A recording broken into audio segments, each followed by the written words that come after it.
Julien Tchernia, 43 ans, est à la tête d'Équateur. Jusqu'en 2015, il était salarié d'un gros fournisseur d'énergie concurrent, avant de se mettre à son compte. Toi, t'es je sais pas où là. Et les affaires marchent très bien. En moins de 2 ans, les effectifs ont triplé. Il a donc fallu pousser les murs pour accueillir les désormais 24 salariés. Messieurs, dames, on va faire la première présentation dans la salle de bord. Contrairement à EDF, Équateur est un simple revendeur de courant, car il ne possède pas de centrale électrique. Dans les bureaux, une ambiance start-up en apparence décontractée. Je trouve qu'on a des bureaux trop la classe. Mais avec des objectifs de vente très ambitieux. Et pour ne pas les perdre de vue, toutes les semaines, le patron rappelle à ses troupes le nombre de clients pris à la concurrence. Pour pas oublier ce qu'on a fait. Donc ça, c'est quelque chose que vous voyez tout le temps. Je rappelle, donc on est passé de 0 à 51 914 compteurs en 14 mois.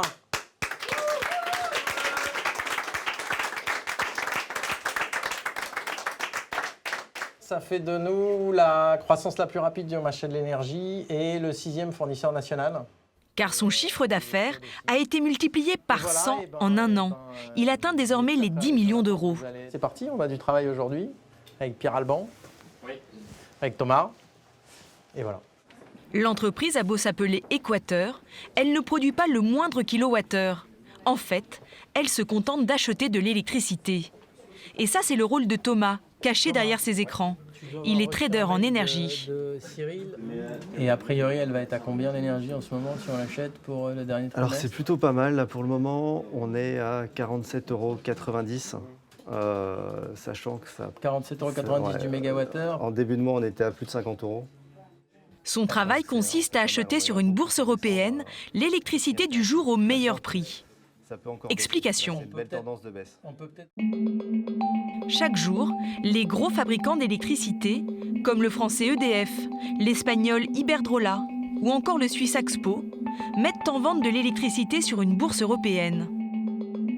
C'est là que les revendeurs viennent se fournir parfois plusieurs mois à l'avance. Comme dans toutes les bourses, le prix varie en fonction de l'offre et de la demande. En hiver, par exemple, les ménages consomment beaucoup plus d'énergie pour se chauffer. Si Thomas n'avait pas anticipé la dernière vague de froid en France, il aurait acheté son énergie 2 fois plus cher qu'en temps normal. Son talent, c'est donc d'acheter au bon moment. Et le bon moment, c'est maintenant. Comme il ne fait pas très froid aujourd'hui, le prix de l'électricité est bas. Alors Thomas et Julien veulent en profiter. On peut peut-être acheter la moitié. Oui. Et puis on attend des opportunités de baisse pour acheter l'autre moitié. Ouais, Ça te va? C'est exactement ce qu'il faut faire. Bon, ben on fait ça.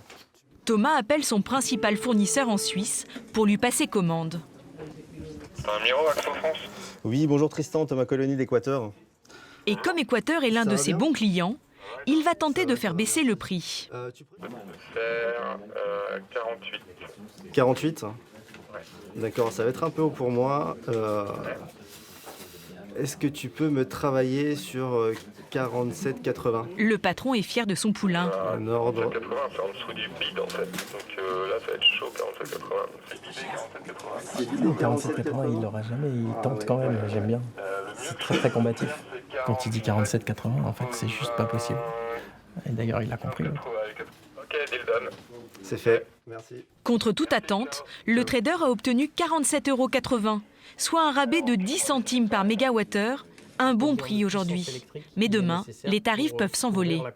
C'est un métier d'équilibriste et si le mois où le mégawattheure est à 200 €, nous, on n'en a pas acheté assez, et ben alors dans ces cas-là, on est complètement coincé, on est obligé de payer ce prix-là et ça pourrait nous faire faillite. Ouais. Avec ses marges de négociation très faibles, Équateur doit réaliser un maximum de volume pour espérer rentrer dans ses frais. Le marchand d'électricité va aller chercher des clients dans le précaré d'EDF pour multiplier les compteurs. C'est au Mans, à 2 heures de Paris, que Julien Tchernia a installé son service client. 15 personnes qui vont à la pêche au compteur.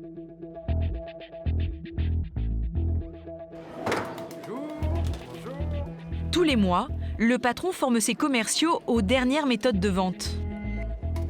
Bienvenue. Installez-vous là où il y a des feuilles et des stylos. Et pour bien vendre, la première règle, c'est de se mettre dans la peau du futur client. Qui était chez EDF comme fournisseur chez soi, à titre personnel? Super. Et qui est encore chez EDF? Voilà.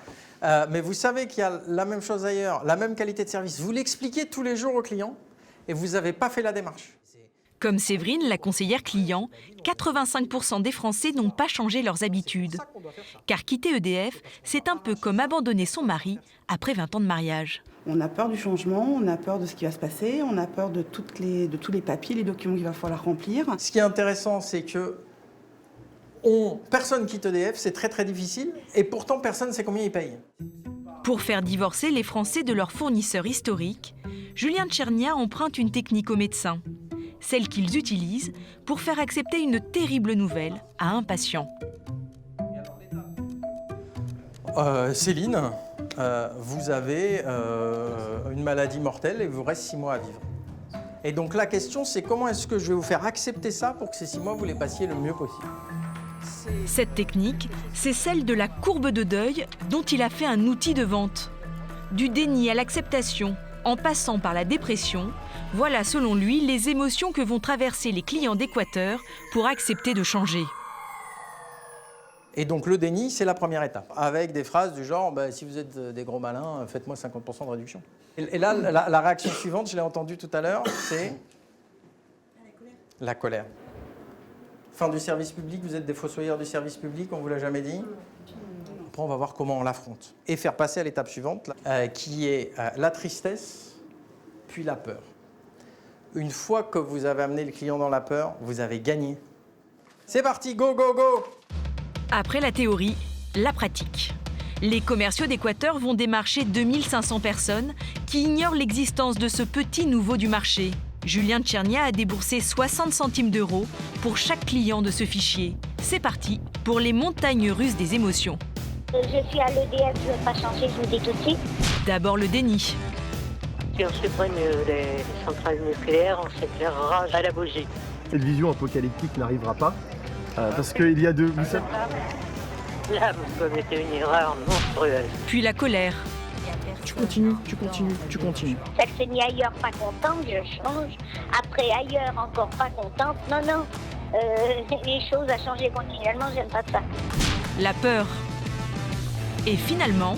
Très bien, écoutez, c'est parfait. Je suis ravie de vous compter parmi nos clients.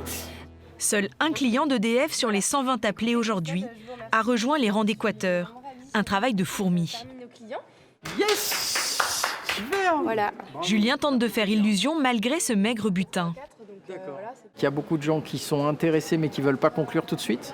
Là, je suis à peu près sûr que si on est capable de les tracer et de leur donner un petit truc en plus, on les fera définitivement basculer, on arrivera à les convaincre. Vous vous retrouvez à produire plus. Aujourd'hui, Équateur est à la tête de 50 000 compteurs. Pour devenir rentable, l'entreprise doit viser les 120 000. Mais avec le démarchage téléphonique, difficile de remplir les filets.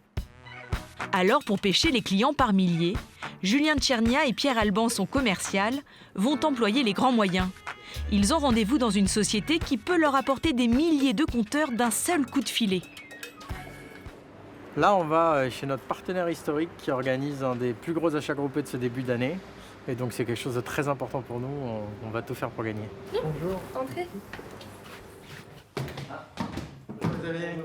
Xavier Pinon est le patron de Selectra. À seulement 31 ans, il est à la tête d'une entreprise spécialisée dans les achats groupés. Il réunit des milliers de clients pour faire pression sur les fournisseurs et obtenir les meilleurs rabais sur les tarifs d'électricité. Installez-vous. Bon. Merci. Alors, donc, a priori, on sera à 8000 préinscrits au 15 février. Donc, on est sur la bonne voie pour atteindre cet objectif-là. 8000 consommateurs prêts à s'offrir au fournisseur d'énergie le moins cher. Ce serait une très belle prise pour Équateur. On est venu pour ton nouvel achat groupé. Super. Voici notre proposition. Julien et Pierre Alban vont proposer les tarifs les plus bas possibles pour rafler la mise. Mais la partie est loin d'être gagnée, car ils ne sont pas les seuls fournisseurs d'électricité sur le coup. La remise qu'on propose correspond à une réduction de 12% sur le prix hors taxe du kilowattheure par rapport au tarif d'EDF. D'accord.